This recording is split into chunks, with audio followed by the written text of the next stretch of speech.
District civil supplies manager ఇప్పుడు district civil supplies ఆఫీసర్గా కూడా ఇన్ఛార్జ్గా తీసుకొని పనిచేస్తున్నాను ఏలూరు జిల్లాలో. ఇప్పుడు ప్రస్తుతం మనకి ఏంటంటే మేజర్గా మన జిల్లాలో ఒక 3 విషయాల మీద నేను మాట్లాడదలుచుకుంటున్నాను. అందరికి కూడా ఇటువంటి ఏమన్నా సందేహాలు ఉన్నా కూడా మనం నివృత్తి చేసేదానికోసంగా ఈరోజు ప్రెస్ మీట్ పెట్టడం జరిగింది. అందులో ముఖ్యంగా ఫస్ట్ ధాన్యం కొనుగోలు కేంద్రం గురించి తీసుకుంటే మనం మొదటి నుంచి 2,70,000కి మనకి టార్గెట్ ఇవ్వడం జరిగింది. అందులో ఇప్పుడు దాకా మనం 2,51 మెట్రిక్ టన్నులు పర్చేజ్ చేయడం జరిగింది. ఇంకా రిమైనింగ్ కూడా 18,000 మనకి జరుగుతుంది.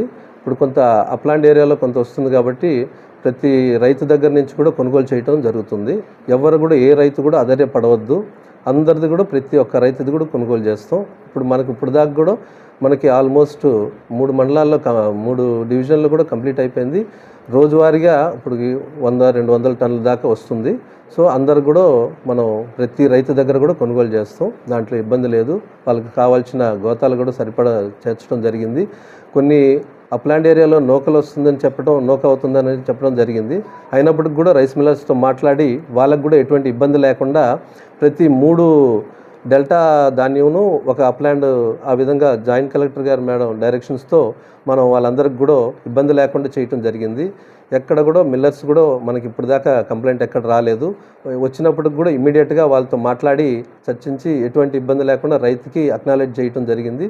24 అవర్స్ 48 అవర్స్ లోపే పేమెంట్ కూడా జరిగిందండి. కాకపోతే ఒక వారం నుంచి మాత్రమే ఒక పేమెంట్ కొద్దిగా లేట్ అవుతుంది. అది కూడా ఈ వారంలో పూర్తి చేసేస్తాం. జస్ట్ ఒక 5 డేస్ నుంచి కొంచెం పేమెంట్ ఇబ్బంది వల్ల కొంచెం చేయలేకపోయారు. అది ఈ వీక్ కానీ ఫస్ట్ వీక్లో రేపు నెక్స్ట్ వీక్లో పేమెంట్ కూడా క్లియర్ అవుద్ది. ఆ పేమెంట్కి కూడా ఎవరు ఇబ్బంది పడద్దు, అందరిది కూడా ప్రాసెస్ చేస్తున్నాం. మీ ప్రతి ఒక్క ట్రాన్స్పోర్ట్ ఛార్జెస్ కానీ రైతుకి కానీ ప్యాడీ ఇచ్చిన పేమెంట్కి కానీ కంప్లీట్గా 100% అవుద్దండి. ఎవరు కూడా ప్యానిక్ అవ్వద్దు.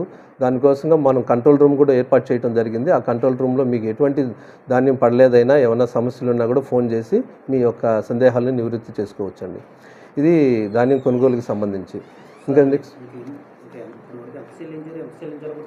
ఓకే సార్ ఇప్పుడు దాకా మనం అయితే 2,51,000 మెట్రిక్ కొన్నాము. ఇందులో 579 కోట్లు వాల్యూ కలిగిన ధాన్యం కొన్నాము. అందులో ఇప్పుడు దాకా మనం 502 కోట్లు పేమెంట్ చేయటం జరిగిందండి. ఇంకా రిమైనింగ్ ఒక 76 కోట్లు ఇవ్వాల్సి ఉంది. ఆ 76 కోట్లు కూడా మనం తొందరగా ఈ వీక్లోనే 24 అవర్స్ 48 అవర్స్ లోపు ఫస్ట్ వీక్లో 26-28 తారీఖులంతా మీకు పేమెంట్ అవుతుంది జరుగుతుందండి. దీంట్లో మీకు ఎటువంటి ఇబ్బంది లేదు. ప్రభుత్వం చాలా కష్టపడి బాగా రైతుకి 48 గంటల్లో చేర్చాలని ఒక దృఢ సంకల్పంతో ఈ పని చేస్తుంది. చాలా కష్టపడతా ఇబ్బందులు ఉన్నప్పటికీ కూడా ఇది మీ రైతు శ్రేయస్సు కోసం చేసే ఒక బృహత్తర కార్యక్రమం. ఇది పేమెంట్ వాళ్ళకి ఎటువంటి ఇబ్బంది పడకూడదని చెప్పి లాస్ట్ టైం అంతా చాలా ఇబ్బంది పడ్డారనే ఉద్దేశంతో దీన్ని మెయిన్ టార్గెట్గా తీసుకొని ప్రభుత్వం చాలా ప్రతిష్టాత్మకంగా తీసుకున్న చర్య అండి ఇది. 48 గంటల్లో పేమెంట్ చేసి వాళ్ళ సంతోషాన్ని చూడాలని ఒక మంచి కార్యక్రమం. సో అందరికి కూడా సక్సెస్ అయింది. అందరు కూడా హర్షం వ్యక్తం చేశారు. లాస్ట్ మనకి వీక్లో కూడా జరిగింది. సో చాలా ధన్యవాదాలు అందరికి కూడా. దీంట్లో ఈ యంత్రాంగం జిల్లా అధికారులు కూడా ఈ ధాన్యం కొనుగోలు కేంద్రంలో మనకి అగ్రికల్చర్ ఆఫీసర్ కానివ్వండి, సిఎస్డిటీలు కానివ్వండి, రైస్ మిల్లర్స్ కానివ్వండి, అందరూ కూడా ఇక్కడ చాలా సహకరించాలి. గోతాలు కూడా బాగాలేదైనప్పటికీ వాళ్ళ మీద చర్యలు కూడా ఒక 5-6 రైస్ మిల్లర్స్ మీద చర్యలు తీసుకోవడం జరిగింది. దానిపై వాళ్ళందరూ కూడా మార్చుకొని మంచి గోతాలు ఇవ్వడం జరిగింది. అందరూ కూడా మనకి సకాలంలో అందించి మనం 2,51,000 ఇప్పుడు దాకా సక్సెస్గా చేసామంటే చాలా మంచి ఇదండి. ఎక్కడ కూడా దాన్ని తడవటం కానీ ఏం లేదు. తడిచినవి ఎక్కడన్నా ఉన్నా కూడా కొద్దిగా గొప్ప వాటిని సరిచూసుకొని వాళ్ళకి రైతుకి ఇబ్బంది నష్టం లేకుండా అవి జాగ్రత్త చేసుకోమని పట్టలు కూడా ఇవ్వటం జరిగింది. పట్టలు కూడా సమానంగా ప్రతి రైతుకు కూడా ఆర్ఎస్కేలో ఏర్పాటు చేసి మన సొసైటీల ద్వారా కూడా మంచిగా ప్రొక్యూర్మెంట్ సక్సెస్గా చేసామండి ఈ జిల్లాలో. థ్యాంక్ యూ అండి. ఇకపోతే నెక్స్ట్ రెండో విషయానికి వస్తే ఇప్పుడు మేజర్గా జరుగుతుండేది రైస్ కార్డ్ సర్వీసెస్ అండి. ఈ రైస్ కార్డ్ సర్వీసెస్లో మనకి 7 రకాల సర్వీసెస్ ఇవ్వటం జరిగింది ప్రభుత్వం. దీని మీద విస్తృతంగా అందరికి కూడా సమాచారం వెళ్ళింది. దీని మీద జనాలు కూడా జిఎస్డబ్ల్యూ దగ్గరికి వెళ్ళి సెక్రటేరియట్లో వాళ్ళు నమోదు చేసుకోవటం కానీ వాళ్ళు అన్నీ కూడా చేస్తున్నారు. దీంట్లో మనకి తాత్కాలికంగా కొద్దిగా ఆ సర్వర్ ప్రాబ్లం అనేది వస్తుంది. అది కూడా హెడ్ ఆఫీస్ లెవెల్లో కమిషనర్ ఆఫీస్లో చెప్పడం జరిగింది. వాళ్ళు దానికి ఎటువంటి చర్యలు తీసుకోవాలో అది తీసుకుంటున్నారు. అదేం పెద్ద విషయం కాదు. అదేమన్నా ఒక 2-3 రోజుల సమాచారమే. దాని తర్వాత మనకి ఎన్ని కూడా రెగ్యులర్గా అయిపోతుంది. నెక్స్ట్ ఈ నమోదు జనాల్లో తొందరగా ఓపెన్ చేసి తొందరగా క్లోజ్ చేస్తారేమో అనే ఒక సమస్య ఏమైనా ఉంటుంది. అదేం ఉండదండి. ఎవ్వరు మీరు ఎటువంటి సందేహాలకి పోవద్దు. మనకి ఈ సర్వీస్ ఇచ్చిన తర్వాత వాళ్ళు చెప్పినంత వరకు క్లోజ్ చేయరు, కంటిన్యూగా జరుగుతూ ఉంటుంది. మీరందరూ కూడా ఏదైతే 7 సర్వీసెస్ ఇచ్చారో ఆ 7 సర్వీసెస్ని యూటిలైజ్ చేసుకోండి. వీటిల్లో మీకు కొన్ని స్ప్లిట్స్ అని, న్యూ రైస్ కార్డ్స్, తర్వాత splitting of rice cards, addition of rice cards అని, ఆధార్ సీడింగ్ అని, తర్వాత డెలిషను, తర్వాత సరెండర్ చేయటం, change of address and other details అన్నీ కూడా ఒక 7 సర్వీస్ మనకి ఇవ్వటం జరిగింది. ఆ 7 సర్వీస్లో కూడా మనకి ఇప్పటివరకు మన ఏలూరులో మొత్తం 21,000 అప్లికేషన్స్ రావటం జరిగిందండి. 20,000 అప్లికేషన్స్లో కూడా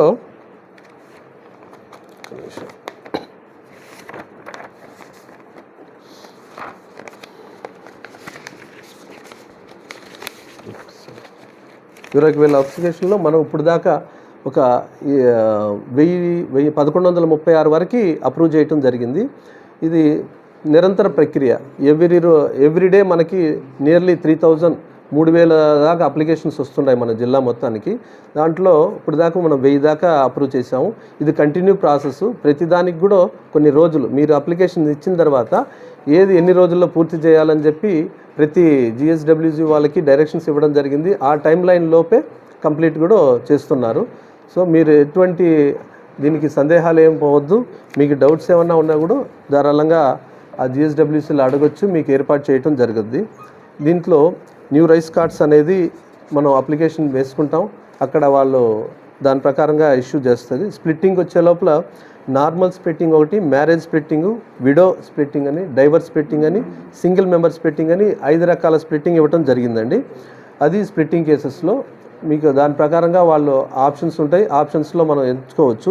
ఇంకా సెకండ్ వచ్చి అడిషన్, మెంబర్ అడిషన్ మనం చేర్చేదానికి, వాళ్ళ పేర్లు చేర్చేదానికి ఏదర్ డ్యూ టు బర్త్ కానీ లేక మ్యారేజ్ సర్టిఫికేట్ అని ఉంటుంది. ఈ మ్యారేజ్ సర్టిఫికేట్ మ్యాండేటరీ ఏం కాదు అది. సో దాని విధంగా కూడా మనం స్ప్లిట్ చేసుకోవచ్చు, అడిషన్ చేసుకోవచ్చు. నెక్స్ట్ మొన్న కొందరికి ఆధార్ సీడింగ్ అని ఉంటుంది. ఈ ఆధార్ సీడింగ్కి 5 సంవత్సరాలు పిల్లల లోపు వాళ్ళకి, అదేవిధంగా మోర్ దాన్ అబోవ్ 65 వాళ్ళకి, 85 వాళ్ళకి అవసరం లేదండి. ఇది ఆధార్ సీడింగ్ అవసరం ఉండదు. దాని తర్వాత చేసుకోవచ్చు, అది పడకపోయినా పర్వాలేదు. మొన్న ఒక ప్రాంతంలో మనకి ఆధార్ సీడింగ్ కోసం పిల్లల్ని తీసుకొచ్చి వచ్చారని చెప్పి ఒక ఆర్టికల్ వచ్చింది. అది అవసరం లేదు. మనకి 5 సంవత్సరాల పిల్లలకి ఎటువంటి ఆధార్ సీడింగ్ అవసరం లేదండి. నెక్స్ట్ ఇంకా చేంజ్ ఆఫ్ అడ్రస్, రిలేషన్స్, వాటికి కూడా సర్వీస్ ఇవ్వడం జరిగింది. నిన్న ఎనేబుల్ చేశారు. అడ్రస్ ఏమైనా చేంజ్ అవ్వాలంటే అడ్రస్ చేంజ్ చేసుకోవటం కానీ, రిలేషన్షిప్ ఏమైనా మార్చుకోవాల్సి ఉంటే అలాంటి ఏమైనా రాంగ్ సీడింగ్ జరిగి ఉంటే కూడా అది కానీ, ఏజ్ కానీ, జెండర్ కానీ, ఏదైనా ఏజెస్లో చేంజెస్ కానీ దానికి ప్రాపర్ డాక్యుమెంట్ సపోర్ట్ చూపించుకోవచ్చు. జెండర్కి కూడా అలాంటి ఇవ్వటం జరిగింది. రైస్ కార్డ్స్లో ఎటువంటి సర్వీసెస్ అడ్రస్ కానీ, రిలేషన్షిప్ కానీ, ఏజ్ కానీ ఇట్లాంటి చేంజెస్ కూడా చేసుకునేదానికి ఆస్కారం ఉంది. ఎటువంటి మీకు కాకపోతే దానికి డాక్యుమెంట్ సపోర్ట్ తీసుకెళ్తే సరిపోతుంది. ఇంకా next surrender of rice cards. ఇప్పుడు కొందరికి ఎంప్లాయీస్ ఉంటారు, అది లేకుండా కొందరు వేరే గవర్నమెంట్ ఎంప్లాయీ కానీ, ప్రైవేట్ ఎంప్లాయీ కానీ, ట్యాక్స్ పేయర్స్ కానీ, ఇలాంటి వాళ్ళకి ఏంటంటే వాళ్ళకి అసలు ఎటువంటి they are not eligible for rice కార్డ్స్కి. సో అటువంటి వాళ్ళకి కంపల్సరీగా ఏం చేయాలంటే సరెండర్ చేయాలి. They have to surrender their cards to the government. So దానికి సరెండర్కి కూడా ఎనేబుల్ ఇచ్చున్నాము. సో వాళ్ళు సరెండర్ చేయాల్సిన పరిస్థితి.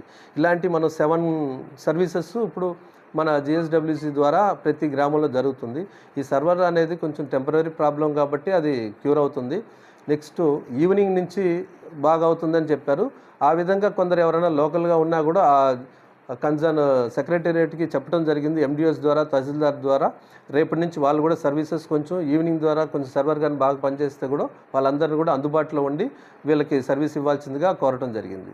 దానికి కూడా మీరేం ఇబ్బంది పడవద్దు. అది నెక్స్ట్ ఇంకా మూడో విషయానికి వస్తే, ఈ ఎఫ్పి షాప్స్ విషయానికి ఇప్పుడు మెయిన్గా మనకి ఆల్మోస్ట్ మీకు అందరికీ తెలిసిందే, ఎండియూస్ అనేది మొబైల్ డిస్పెన్సింగ్ యూనిట్ మొన్నటి వరకు ఉండింది. బట్ నిన్న క్యాబినెట్లో మనకి 20వ తారీఖు నుంచి దాన్ని క్యాన్సిల్ చేయటం జరిగింది. ఆ వ్యవస్థ కాకుండా డైరెక్ట్గా ఏదైతే ఎఫ్పి షాపు డీలర్స్ ద్వారానే ఇవ్వాలనేది మన యొక్క ప్రభుత్వం యొక్క ఉద్దేశం. ఎందుకంటే ప్రీవియస్గా కొంత నష్టపోయారు అన్నిట్లో, ఫండ్స్లో కానీ అన్ని అని చెప్పి ఉద్దేశంతో ఇప్పుడు ఆ ఒక వ్యవస్థను తీసేసి మెయిన్ డీలర్ ద్వారానే ఇవ్వాలనేది 1వ తారీఖు నుంచి జూన్ నుంచి మొదలు పెడతారు.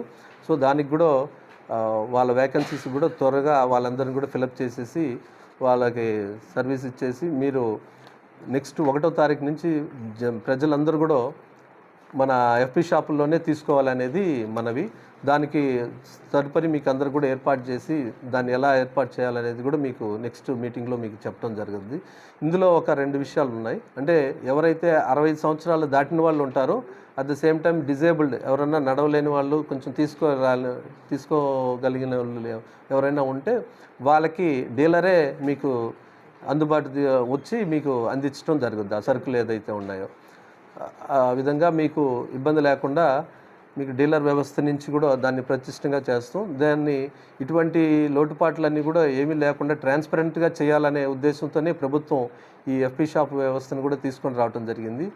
అదేవిధంగా ఆ ఎండ్యూస్ కూడా వాళ్ళకి ఫ్రీ ఆఫ్ కాస్ట్లో ఇచ్చేసి వాళ్ళు ఎవరైతే సర్వీస్ ప్రీవియస్గా చేశారో వాళ్ళకు కూడా లోన్ కంప్లీట్ చేసి వాళ్ళకి కూడా ఎటువంటి ఇబ్బంది లేకుండా ఎండి ఆపరేటర్స్కి కూడా వాళ్ళకి జీవనాధారం సొంతగా ఓన్ అయ్యేటట్టు వెహికల్స్ని ఏర్పాటు చేయడం జరుగుతుందండి. దీంట్లో ఏమన్నా ఉంటే సందేహాలు ఉంటే అడగండి. థ్యాంక్ యూ అండి. సార్, ఇప్పుడు చాలా సచివాలయాల్లో సార్ కొత్తగా రేషన్ కార్డు అప్లై చేయడానికి వెళ్ళిన వాళ్ళకి కనీసం మినిమం అక్కడ అప్లికేషన్ కూడా ఇవ్వకుండా ఒక కాపీ ఇచ్చి 10 మందిని జిరాక్స్ తీసుకోమని చెప్తున్నారు. ఓకే. పక్కన షాప్లో లేదంటే ఫలానా షాప్ దగ్గర జిరాక్స్ దొరుకుతుంది, వెళ్ళి కొనుక్కొచ్చుకొని చెప్తున్నారు. ఎందుకని అప్లికేషన్ కూడా మీరు ప్రొవైడ్ చేయలేకపోతున్నారు? లేదు, ఇప్పుడు అన్నీ ఆన్లైన్ ఇదే కాబట్టి application compulsory. So first ration కార్డ్కి అప్లై చేయాలంటే సో ఎవరైతే లబ్ధిదారుడు ఉన్నాడో ఆ క్రెడెన్షియల్స్ అన్ని ఫిలప్ చేసి ఇవ్వాలి. ఆ ఫ్యామిలీ మెంబర్స్ రాసి ఆధార్ కార్డులు పెట్టి ఇవన్నీ ఇస్తేనే కదా మీరు అప్లికేషన్ అప్లోడ్ చేసేది. New ration card. అవునండి, న్యూ రేషన్ కార్డ్. ఆ అప్లికేషనే ఇవ్వట్లేదు. ఓకే, అది ఏర్పాటు చేస్తాం. ఓకే. సో అది మేము అడిగితే వాళ్ళకి కనీసం మెటీరియల్ రావట్లేదు అని చెప్తున్నారు.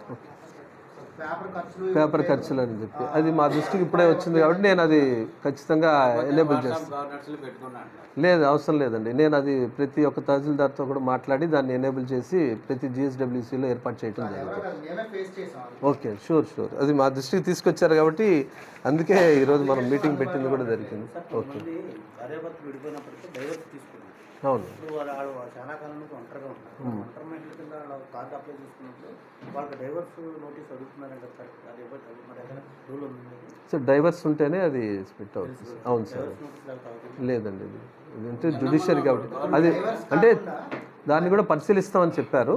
అది చెప్పడం జరిగింది. అది ఆల్రెడీ అంటే ఫస్ట్లో అయితే మనకి దాంట్లో అప్లోడింగ్ అయితే డైవర్స్ ఆప్షన్ ఇచ్చాడు. అది సో ప్రజెంట్ అది అందరికీ ఉండదు కదా, కొందరు లీగల్గా లేకపోయినా కూడా థర్డ్ పార్టీ ద్వారా కూడా విడిపోయే సమస్యలు ఉన్నాయి. ఇప్పుడు గ్రామాల్లో కొన్ని అలా జరుగుతుంటాయి కాబట్టి